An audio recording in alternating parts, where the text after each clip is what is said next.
Smart math solution YouTube ও Facebook চ্যানেলে সকল শ্রোতা বন্ধুদের এবং আমার প্রিয় ছাত্রছাত্রীদের জানাই সাদর আমন্ত্রণ। আজকের আমরা যে বিষয় নিয়ে আলোচনা করব খুব গুরুত্বপূর্ণ তিনটি প্রশ্ন সপ্তম শ্রেণীর জন্য দ্বিতীয় পর্যায়ক্রমিক পরীক্ষার জন্য। খুবই ইম্পর্ট্যান্ট দুটি প্রশ্ন, 100% তোমরা পরীক্ষাতে পেয়ে যাবে, আমি তোমাদের কথা দিলাম। তোমরা ভিডিওটি মনোযোগ সহকারে দেখো এবং ভিডিওটি ভালো লাগলে লাইক কমেন্ট শেয়ার করতে ভুলবে না এবং সাবস্ক্রাইব করে চ্যানেলের সাথে থাকবে। চলো আমরা মূল বিষয়ে ফিরে আসি। প্রথম যে প্রশ্নটি পরীক্ষাতে খুবই আসে, এক্সকে দুটি বর্গের অন্তরূপে প্রকাশ করো। উত্তরটি দেখো, আমরা এখানে একটা থিওরি ফেলেছি, এ বি থিওরি ফেলেছি। A plus B divided two whole square minus A minus B divided two whole square.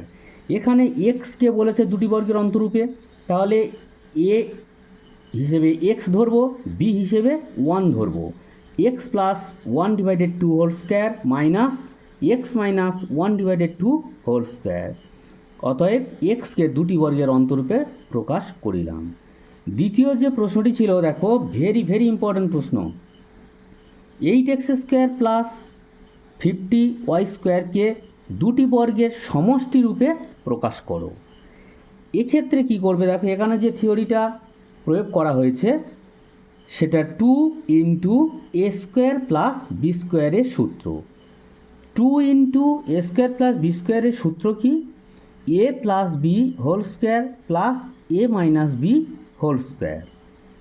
এখানে দেখো 2 এখান থেকে কমন তুলে নাও, এই যে 8x square plus 50y square 2 common তুলে নাও, থাকলো কি 4x square plus 25y square equal to 2 into A square plus B স্কোয়ারের সূত্রে ফেলো, এ প্লাস বি অর্থাৎ 2x প্লাস 5y কোত্থেকে হলো, 4কে বর্গমূল করো 2, 25কে বর্গমূল করো 5, 2x plus 5y square whole square plus 2x minus 5y whole square.